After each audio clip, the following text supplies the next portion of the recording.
तो अनाथ आश्रम से कुछ बच्चे हमारे साथ स्कूल में पढ़ने आते थे, तो एक भावना थी होती थी, तो बेचारे शाम को जैसे दोस्त बन जाते हैं ना, कई बार कॉलेज में दोस्त बन गए, तो जैसे मैं पीयूसी में गया तो कॉलेज में दोस्त बन गया, तो कहता कि आज मैंने बोला दीपावली है, तो उसके मन में फीलिंग आती थी कि मेरा तो घर ही नहीं है, तो हमको तो खर्चा करने के लिए भी इकट्ठा होना पड़ता था।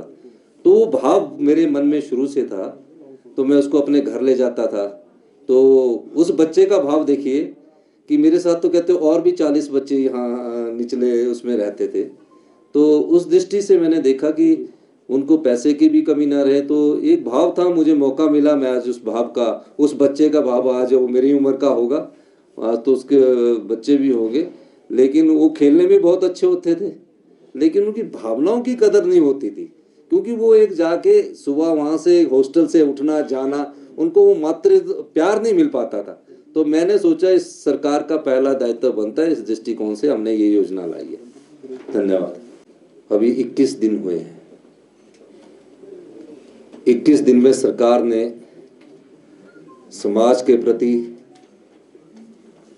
अपनी सजगता दिखाई है, और कुछ फैसले हमने जो लगता था कि हिमाचल की जनता को के संदर्भ में करने चाहिए थे, हमने उन फैसलों को किया है। कई प्रकार की चर्चाएं होती हैं, और चर्चाओं का विचार हमेशा गर्म रहता है,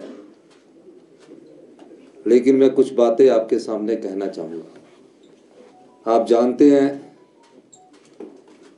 मुख्यमंत्री की शपथ लेने के बाद मैं सबसे पहले सचिवालय नहीं गया, और मैं उस बालिका आश्रम में गया।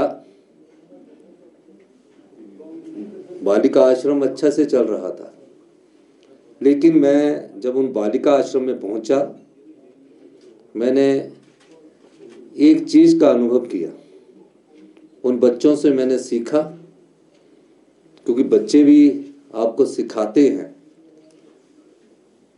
और वो बच्चे जिनका इस समाज में कोई नहीं है, वो बेटियां जो हमारे समाज में अपने माता पिता को छोड़ चुकी है, किस प्रकार से जीवन जी रही, मुझे उनसे सीखने का मौका मिला।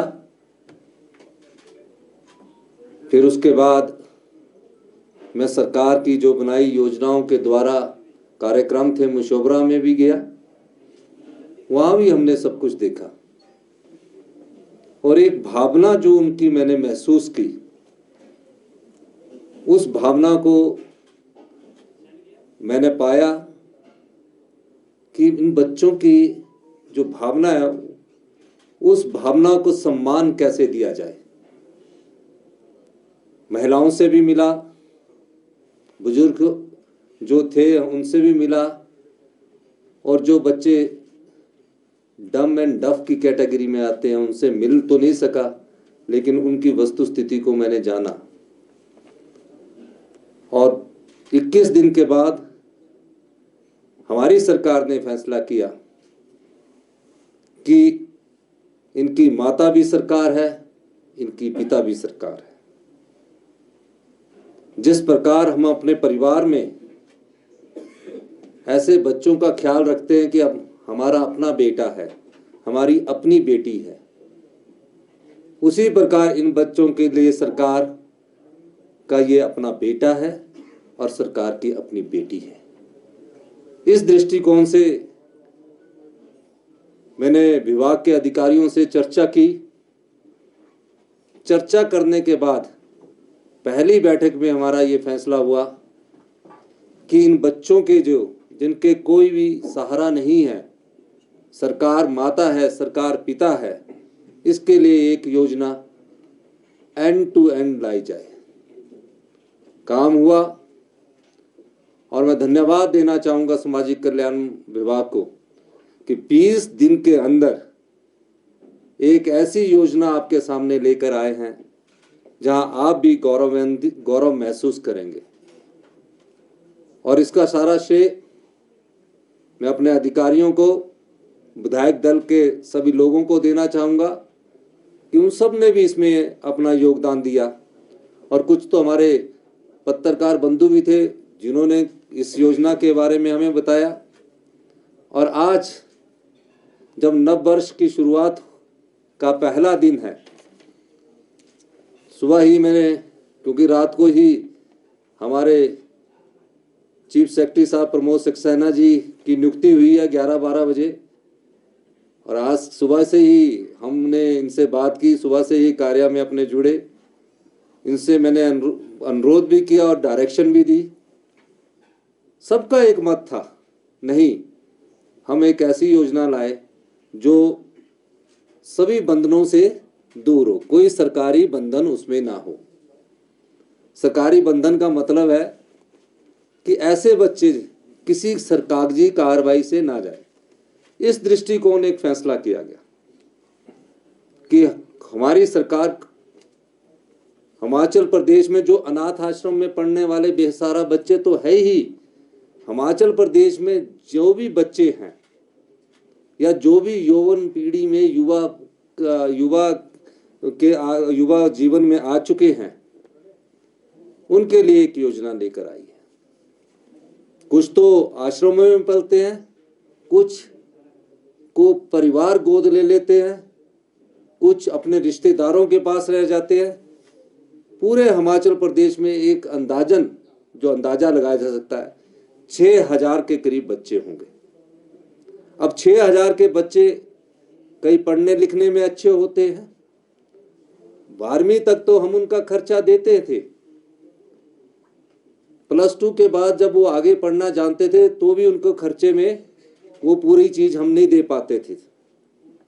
हमने फैसला किया पूरे हिमाचल के जो भी 6,000 बच्चे हैं, किसी के रिश्तेदार के घर में रह रहे हैं या किसी ने गोद लेकर उनको पालने की कोशिश की है, या कोई बच्चे बड़े हो गए हैं लेकिन अपना घर का संचालन खुद ही कर रहे हैं पर है अनाथ, उस दृष्टिकोण से हमने कहा कि जो बच्चा पढ़ना चाहता है, चाहे वो इंजीनियरिंग कॉलेज में पढ़ना चाहता है, चाहे वो मेडिकल कॉलेज में पढ़ना चाहता है, चाहे वो पॉलिटेक्निकल कॉलेज में पढ़ना चाहता है, चाहे IIT में निकल जाता है, IIM में निकल जाता है,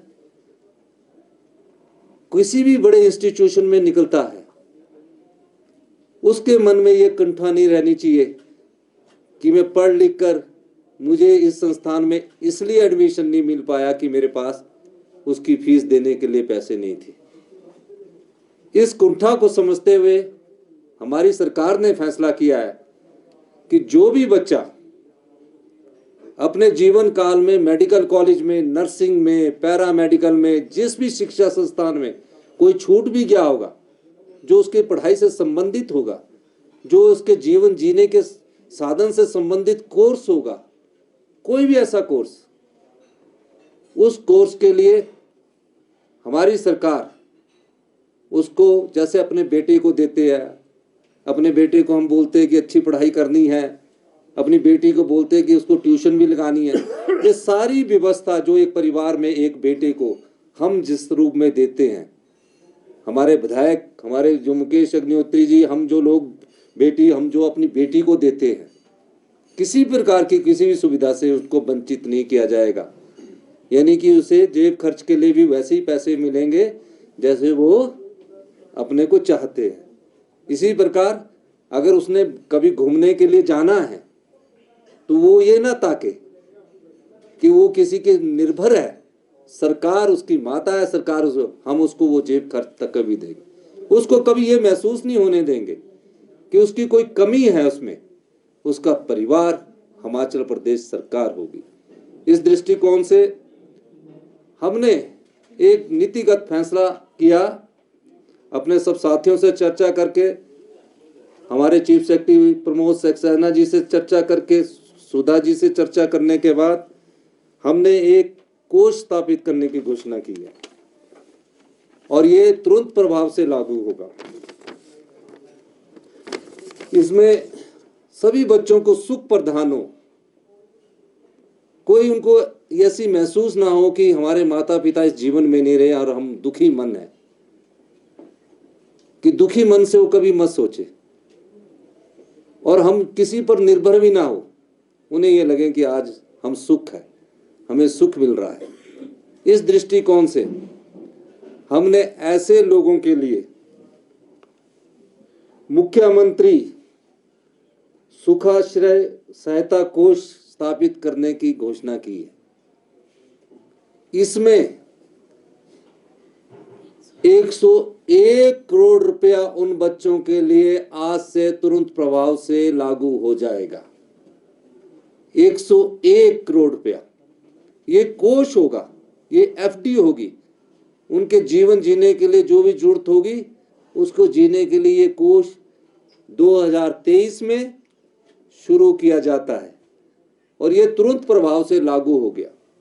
मैं सभी पत्रकार बंधुओं से भी ये कहूंगा कि कोई बच्चा आपकी नज़र में भी आए जो अभी पढ़ना चाहता है, हम उनको सहायता करते हैं, 5,000 दे दिया, 10,000 दे दिया, हम उसके भाव को खरीदने की कोशिश करते हैं, दया भाव को हम करने की कोशिश करते हैं। इस दृष्टिकोण से मुश्किल था 101 करोड़ रुपया निकालना, लेकिन जब मेरी चीफ सेक्रेटरी साहब से बात हुई तो इन्होंने कहा कुछ कंपनियों से हम CSR से लेंगे, कुछ हम लोग भी उसमें कंट्रीब्यूशन करेंगे। पहले कंट्रीब्यूशन में हमारे जितने भी MLA हैं वो जितनी उनकी क्षमता है, लेकिन सभी MLA जो कांग्रेस के हैं, मैं धन्यवाद देना चाहूँगा सभी MLA का कि हमारी उनसे बातचीत हुई। ये भी अपनी इस सरकार की पहली पे का 1 लाख रुपया उस कोष में दान करेंगे। तो इस संदर्भ में भी मैं इनका भी धन्यवाद करना चाहूँगा कि MLA ने, हमारे जितने भी MLA हैं, 40 MLA हैं, भारतीय जनता पार्टी के MLA से भी मैं अनुरोध करूँगा, हमारे पास तो थोड़ा अमाउंट है लेकिन सरकार की तरफ से 101 करोड़ 100 प्लस 101 करोड़ रुपए का ये कोष स्थापित किया है। ये सिर्फ उन बच्चों के लिए हमारी पहली योजना है और इसकी और विस्तृत जानकारी, इसके साथ और भी एकल नारी है, यही बच्चे नहीं है। एकल नारी में कोई बेटी हमारी 22-24 साल के बाद भी विधवा हो जाती है, पढ़ना चाहती है, पढ़ाई करना चाहती है, उसको भी पूरा मिलेगा। और इस योजना में जब तक उसको हम जब तक उस बेटी की शादी नहीं हो जाती, शादी का खर्चा भी हमारी सामाजिक कल्याण विभाग उस समय की परिस्थितियों के हिसाब से उठाएंगे। तो ये हमने एक योजना आपके नाम आपको आज उन बच्चों के लिए 2023 के इस नव वर्ष में उनको हमारी तरफ से एक तोहफा है। अब हिमाचल में वो ये भाव नहीं रखेंगे जो भी बच्चे हैं कि उनके पास माता नहीं है, पिता नहीं है, सरकार उनकी माता भी है, सरकार उनकी पिता भी है।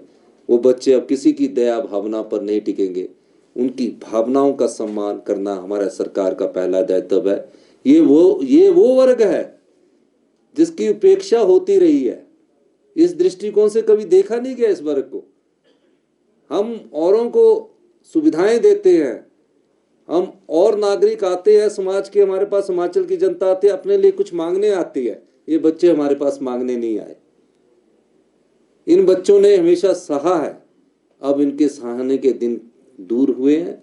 इस मुख्यमंत्री सुखाश्रय सहायता कोष से 101 लाख करोड़ की 100 करोड़ प्लस 101 करोड़ रुपए की राशि तुरंत प्रभाव से जारी की जाती है। और आप पत्रकार बंधुओं से भी मेरा अनुरोध रहेगा, आपके ध्यान में जब भी आए, सामाजिक कल्याण विभाग इसकी नोडल एजेंसी है, हर जगह इनके डायरेक्शन होंगे, क्योंकि एकदम ये योजना आई है तो इसके लिए अभी थोड़ा टाइम लगेगा उनको विभाग में भेजने का। लेकिन आपके ध्यान में कोई बच्चा ऐसा है कि जो मेडिकल कॉलेज में है, इंजीनियरिंग कॉलेज में है, कहीं और सिलेक्ट हो चुका है, आप हमारी सेक्रेटरी से सीधा संपर्क कर सकते हैं। ये पैसा उनको सीधा उनके अकाउंट में जाएगा और उसके जेब खर्च, जैसे हॉस्टल में रहता है ना बच्चा, हमने हॉस्टल का लाइफ भी देखा, तो वो देखता ना रहे कि किसी के पास मेरे पास पैसे, तो उसके लिए भी एक हम पैसा उसको, जेब खर्च का पैसा भी हम उसको देंगे। इस नव वर्ष में ये हम अपने बच्चों के लिए लाए हैं, अपने उन बच्चों के लिए भी जो अनाथ आश्रम में ना पढ़कर किसी के घर में रह रहे हैं, वो सब लोग इस योजना से प्रभावित होंगे। और समाज का जो वर्ग अछूता रह गया है, हमारी सरकार की प्राथमिकता उसमें पहली है। इसी संदर्भ में मैं सभी लोगों का, आप पत्रकार बंधुओं का भी धन्यवाद करता हूँ। जय हिंद, जय भारत।